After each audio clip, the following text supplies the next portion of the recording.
Berlin, Berlin, du bist ein heißes Pflaster.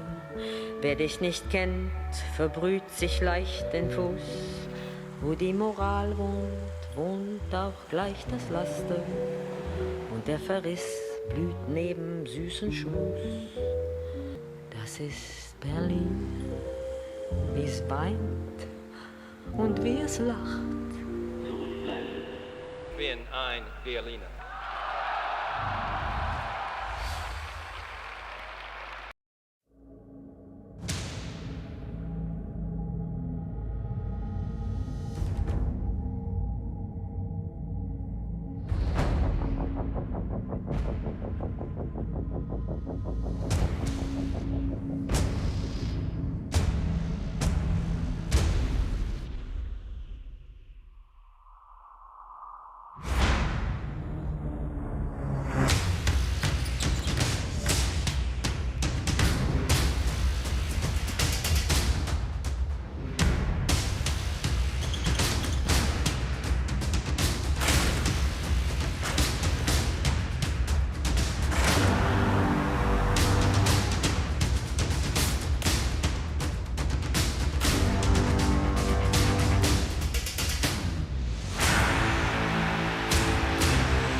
Today on My Berlin, my guest is Will Cherry. He's an American basketball player. For him, Berlin is just the second station in Europe after he celebrated his overseas debut at Zalgiris Kaunas. For My Berlin, I get to visit him in his apartment and spend the day with him. How you doing? Thank you for Nice having to me meet you. here. No problem. Thank you. We sit down? Yes, ma'am. Okay, cool.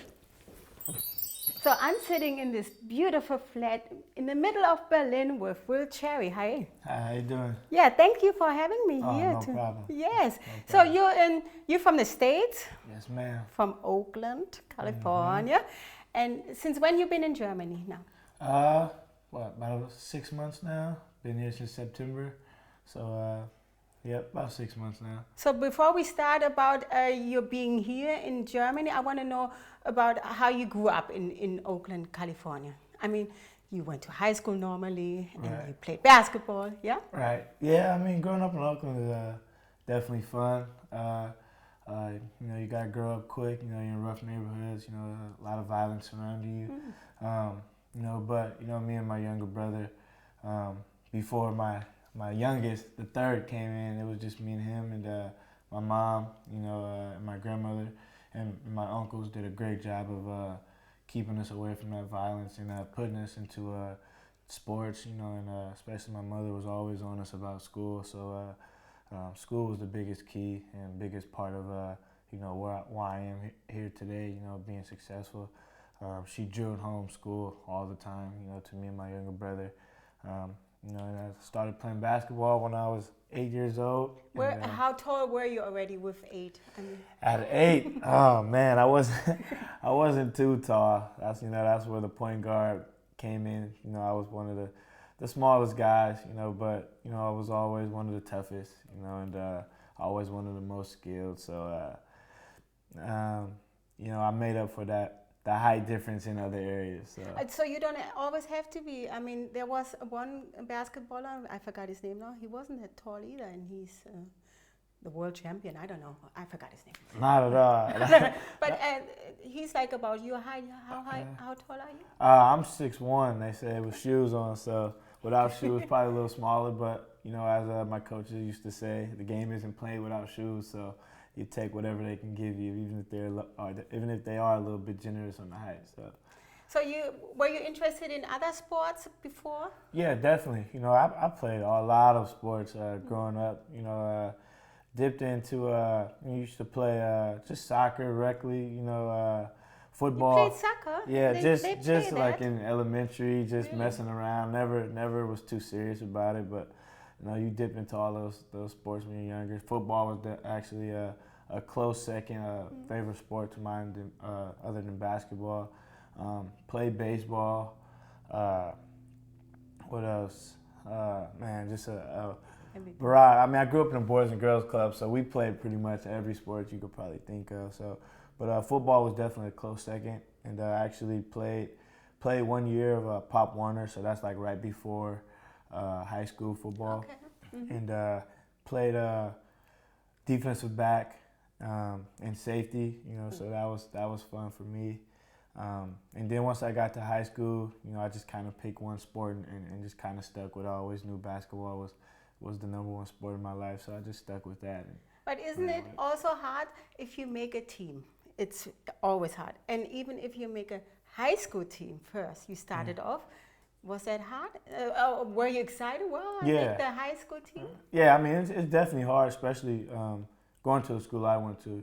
They're known for basketball and football. Okay. And, obviously you have two sport athletes, but being that our school was so great in both, you pretty much had to pick one at the end of the day.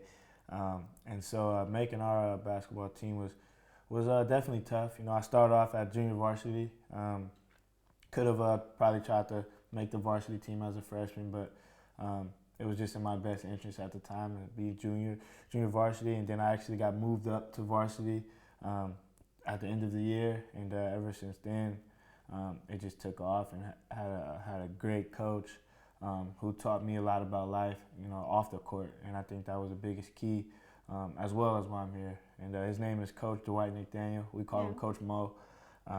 Has a big influence on my life still to this day, but he was really tough on us, on the court and off the court. Grades, couldn't play. We were checking up on us weekly progress reports in the classroom, on the court, a lot of discipline, and made sure he got the most out of us. So it was real hard, and I was really excited. Also got a state championship out of it. So and your mother and your grandparents, they still very much involved, even though you're overseas, and you talk to them a lot? Yeah, definitely. I talk to my mom more than anything, on Viber and stuff like that, whenever we can. She's a busy woman too, and she knows how busy I am over here. So me and my mom are really close, really tight. So when we do talk, it's no less than an hour. So we're just talking about any and everything, and cracking jokes and basketball, whatever. I talk to my mother about anything, and so like I said, no less than an hour. We're just discussing how things are going over there, how things are going back home, and how my brother is, both of them, how my niece and nephew are, and how my dad is, and just checking on each other. And so one conversation leads to the next. Don't really get to talk to my grandmother as much. She's really not too tech savvy, so she doesn't have an iPhone or anything like that. The only thing she doesn't even have a cell phone, actually. She doesn't. She just has a house phone. She's old school with it, so she really doesn't do too much about it. Yeah. She doesn't really do too much about the technology unless she's trying to have a neighbor tape one of my games or anything when I was back home. But so that's pretty much. I talk to my mom a lot. And I tell her to talk to my dad and everything. He really's not tech savvy. He doesn't have an iPhone either. So he has just a regular phone that he can work and get a hold of us. So. And then, of course, there's a time difference. And that's where we came to this part, that when came the big move, that you moved overseas to Europe first. And how did everybody in your field, what did they do? Were they excited for you that you had this opportunity, or was it, of course you would go. You're the best. Definitely. I mean, they were excited. Obviously, I mean, they would like for me to still be back home playing basketball, but they understand the ins and outs, of the business. And if they don't, I'll gladly explain it to them. But they know that it's a business, and sometimes you got to come over here and do what you have to do, and also I'm also getting a great experience as well. So they were excited, And my mom last year when I was in Lithuania, she was able to come over, and that was her first time getting out of the country, so she got to see a different part of the world and experience some new things as well. So and she was going to come out here too and really get to see some great things in Berlin, you know, since this city in the country has a great deal of history to it. So so that's a better part for them, you know, getting to come visit me and see different parts of the world. But whatever I'm doing, they're backing me. You know, it doesn't matter where I'm going in the world, they're backing me. I can go to Jupiter or Mars or whatever. They're happy for me as long as they can come visit for a little bit and get to see that part of the world. But yeah, they were excited.